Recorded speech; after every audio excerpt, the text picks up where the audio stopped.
Every puzzle has an answer.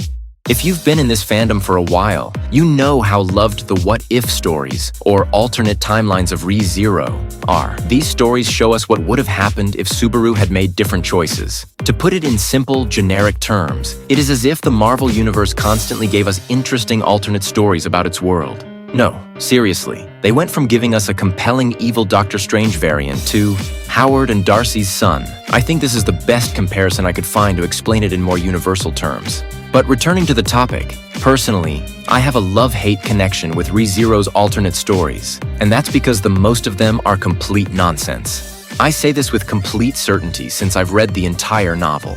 Subaru becomes a terrorist simply because he does not inquire Emilia's name? Very believable. Subaru becomes the world's greatest genocidal maniac simply because he does not jump? Extremely credible. Subaru murders all of his friends and acquaintances simply because he has lost his memories, despite the fact that the regulations of that particular location should have prevented it. Even more credible. When I say these stories are hard to believe, it's not like I'm asking Re:Zero to be realistic either. After all, this is a work of fiction. The primary story, both anime and novels, is captivating because it adheres to the rules of its own universe. My argument is that the author crafts these alternative stories with little regard for logic, frequently breaching norms he previously held as fundamental. I won't go into detail, but if you watched Arc 6, the future Season 4, you know Subaru is not able to leave the tower owing to its own rules. But we see him accomplish it anyhow. The same is true for most of these side stories. The strange thing is that these non-canon stories, in which the author openly mocks his own work, manage to captivate casual Re:Zero fans. I've seen many people prefer these variant Subarus to the original. Look, I don't use TikTok, but if you go there, you'll see people arguing that alternate Subarus are better than the original one. This isn't about bad taste. I enjoy Re:Zero after all, but I'm here to explain why I believe this month's alternate story is one of the best non-canon entries in the franchise. Welcome to my opinions on Re:Zero, Azamuku If, or The Deception What If, which, fun fact, has Subaru cross-dressing 99.9% of the time. Now I understand why it's called the Deception Story.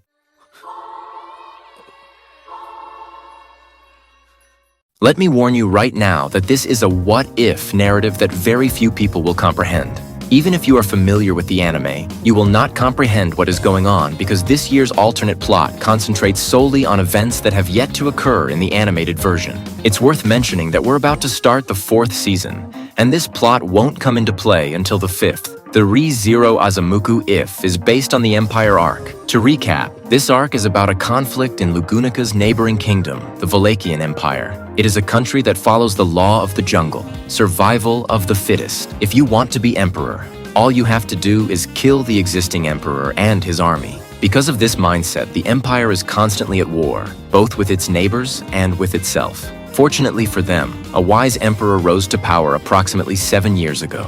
He was so good at his work that, for some reason, the conflict ceased. For the first time in a long time, the empire achieved internal peace and even negotiated a peace deal with Lugunica, the country shown in the anime and with which they had the most strife. Then, owing to unforeseen circumstances, Subaru is transferred to a secluded place within the empire.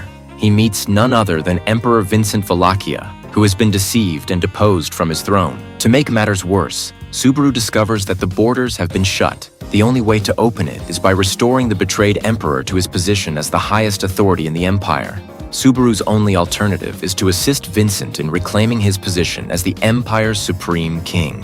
At least that's how the original narrative goes. Subaru is intended to help the betrayed side recover power. The Valachia arc, which is approximately 200 chapters long, depicts the story of Subaru's journey to achieve that aim. However, in the most current alternate story, things change. Instead of assisting the betrayed emperor, Subaru must now support the traitorous side, specifically Chisha Gold, the person behind the coup who appears to be attempting to kill the rightful heir to the throne and reclaim the empire for himself. Now, assisting someone as evil as Chisha may not sound like Subaru's way, but I want you to understand that the conflict in the Valachian Empire cannot be summarized in a few words. There's a reason the author spent nearly 200 chapters on it. There isn't necessarily a positive and bad side to this. That is why Subaru's assistance to the traitor is consistent with his personality. However, this alternate version does not detail how Subaru assisted Chisha step by step.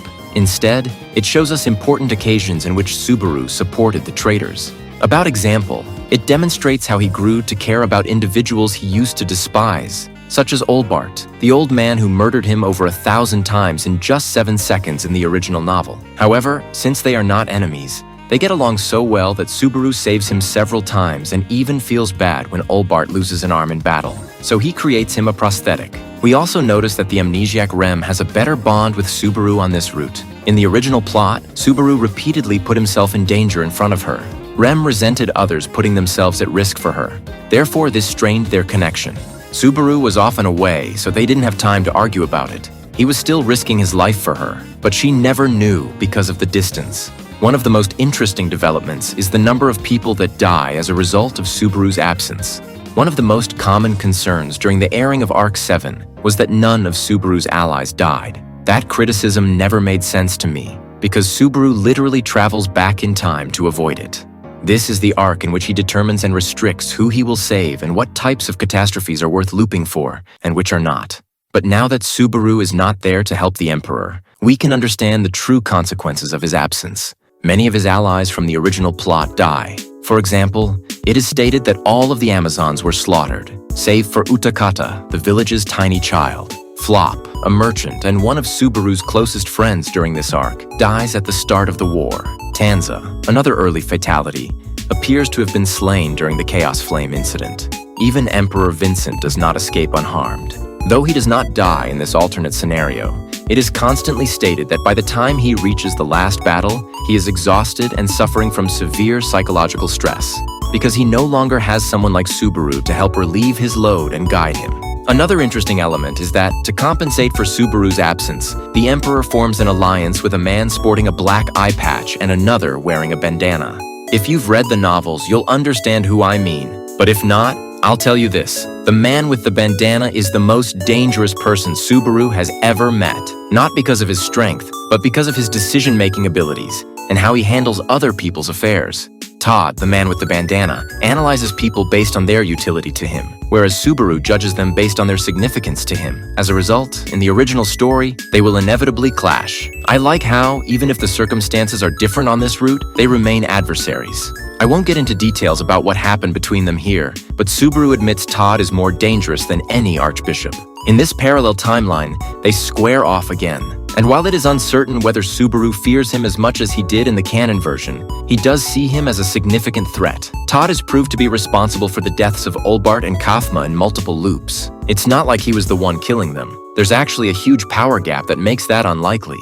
But he did manage to create openings in the enemy's defenses that his allies could take advantage of. But it wasn't just Subaru who influenced this alternate story. Rem played a role too. In the original story, Rem used her healing abilities to help Subaru in the Amazon village. But here, she awakens them to save Kathma Irelux, a character who had gone on a mission with Subaru and returned near death. Rem's healing magic let him survive, and he was so incredibly grateful that, had he seen the first season of the anime in 2016, he probably would have been the leader of the Rem fan club. No, seriously, he became her biggest fan. Not romantically, just deep admiration and respect. Another thing worth noting is the relationship between Rem and Madeline. In the original story, they started to develop a small friendship, but they met too late for it to grow. Here, they meet much earlier, and their bond deepens to the point where Madeline assigns one of her dragons to serve Rem 24/7.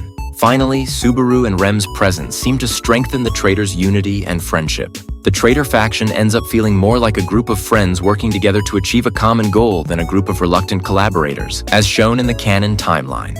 And that is one of the coolest things. Subaru and Rem humanize whichever side they are on, whether it is the traitors or the Emperor's faction. Before we get to the end of the video, and I know someone will inquire in the comments, the author hasn't revealed much about what Aldebaran and Priscilla were doing on this route. All we know is that they support Vincent's return to the throne. So, I was a little disappointed to see that Subaru and Aldebaran had never battled. In the main novel, they are allies. But here they are intended to be foes. I suppose Tappei Nagatsuki did not want to waste that battle on an alternate route and would rather create it for the main timeline. And honestly, it would have been inexcusable to include a Subaru versus Aldebaran fight in an alternate story, but not in the main one, especially given that Aldebaran has been causing havoc in the main novel. Still, I was perplexed as to how Aldebaran managed to repel Madeline's attack, given that he did not travel to Chaos Flame to negotiate, but instead remained behind to protect Guarl. Anyway, now let's get to the best parts of this alternate route. The best part of this alternate route is not Subaru himself. While I used to call most what-if stories nonsense, what I really meant was that I disliked the typical edgy versions of Subaru they tend to show. But this Subaru is different. He's not edgy at all. His personality is exactly the same as the one we see in the main story. And because we get the original Subaru here, it is genuinely entertaining to see him interact with Chisha Gold. In the main canon, we do not know much about Chisha. Sure, he has his moments, and we learn a bit about his goals and motivations right before his death, but there is very little information about him, even in the side stories. His true strength and his perspective during the Empire's betrayal remain largely unexplored. I have to admit, Chisha's strength genuinely caught me off guard. The novels always portrayed him as a middle-tier fighter, someone who, despite constantly training, had only managed to reach an average level of power within Wallachhia's brutal hierarchy. If he rose to the rank of Divine General and led part of the Emperor's army, it was thanks to his tactical brilliance, political savvy, and strategic mind, not his physical might. In the main story, we knew Chisha gained the ability to mimic someone's appearance after a near-death experience, which also caused his black hair to turn white. What we didn't know was that he could copy their abilities too. The original plot hinted at it, but this alternate route confirms it outright. He can replicate not just how someone looks, but what they can do as well. Of course, there are limits. For example, if he converted into Reinhard, he would gain incredible power, but he can't replicate divine protections. He also only reproduces 80% of the target's power. Most notably, he's unable to replicate authorities, the skills of archbishops or witches. This was demonstrated when he imitated Subaru, and the witch herself interfered to punish him for breaking taboo. Chisha and Cecilis then had to overcome the witch's small manifestation. To be honest, I'm not very enthusiastic about Chisha's power. I don't like power scales. But I'm bringing this up for those who are interested in this kind of detail. Reproducing 80% of the strongest beings in ReZero still puts him near the top, even with the nerf. Aside from power, I enjoyed this novel since it developed Chisha's character. Chisha is a wonderful person, which is not surprising, but his chemistry with Subaru was unexpected. Their bond felt healthier than Otto and Garfield's because Chisha had never killed or endangered Subaru. Unlike them, their relationship is fascinating since both unintentionally defy fate. I enjoyed how their friendship developed, from initial hostility to camaraderie following crucial battles. Their last meeting, the night before the decisive battle, was particularly emotional. They drank together and shared honest thoughts about one another. Here, we learn important details. Chisha once saved Subaru's life by mimicking Felix and healing him. This conduct had serious implications. He lost the ability to replicate the Emperor's appearance after transforming into Felix. It seems he can only copy one identity at a time. Subaru agreed to cross-dress as the Emperor's wife to keep up the charade. He spent 90% of the war in drag, so convincingly that even Cecilis and Kafma didn't suspect a thing. But their final conversation was on a much deeper level. Chisha admits that he believes Subaru is from another world, which genuinely made Subaru happy, since no one in his camp takes his otherworlder claims seriously. Chisha's reason for believing him is beautiful, and I wish I could quote it directly, but there's no official translation of the novel. Still, even through the quirks of Google Translate, it's clear how much Chisha valued Subaru. And because he cared about him, he had to betray him. That night, Chisha drugged Subaru's drink, locked him up, and secretly transported him to Lugunica along with the rest of his friends. He knew the upcoming battle would be brutal, and he wanted to spare Subaru from it. Of course, Subaru escaped, thanks to Rem's dragon, and came back, only to arrive too late, just like in the main story. In the original timeline, Subaru never met Chisha, so there was never a reason for him to go back and save him. Even here, it seems like he couldn't. After Chisha's death, Subaru chooses to stay and fight alongside Vincent, defending the Empire in honor of their fallen comrade. As much as it pains me to say it, I still prefer the canon version, the 200-chapter arc that built Subaru and Vincent's friendship from the ground up. Subaru and Chisha's bond, while touching, is mostly told through flashbacks, so it doesn't hit quite as hard. It's a fleeting kind of beauty, meant to be appreciated in the moment, then let go. I really hope the author reconsiders his decision not to continue this novel. A sequel that delves into Subaru and Vincent's relationship after Chisha's death and how they process the full extent of his betrayal would be incredible. This alternate story even made me want to make a video about Chisha's betrayal. He deceived both enemies and allies alike, all to protect the person he cared about most. When the main story finally revealed what he was trying to achieve, I had to pause and really take in the weight of everything he was carrying. It's bittersweet to realize that while this alternate Chisha had Subaru's support, the canon Chisha faced his pain alone before dying. But tell me, did you enjoy the new What If?